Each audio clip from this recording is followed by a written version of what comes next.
রাগের মাথায় আপনি সন্তানকে বললেন তুই মর, ফেরেশতারা বলল আমিন। তোর ভবিষ্যৎ অন্ধকার, ফেরেশতারা বলল আমিন। রেগে মেগে আপনি আপনার মেয়েকে বললেন জীবনেও তোর কপালে স্বামীর ভাত জুটবে না, ফেরেশতারা আবারও বলল আমিন। আচ্ছা, আপনি না সেই ব্যক্তি যে তার নিজের জীবনের চাইতেও সন্তানকে বেশি ভালোবাসেন?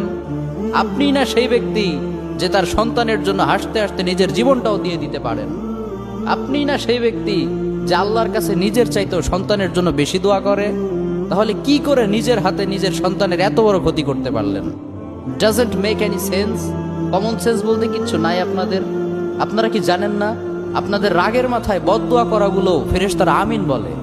দাওয়াতুল ওয়ালিদ আলা ওয়ালাদি, বাবা মা তার সন্তানের জন্য যেই দোয়া করে সেটা ভালো হোক কিংবা বদদোয়া হোক, আল্লাহ সেটাই কবুল করে নেয়।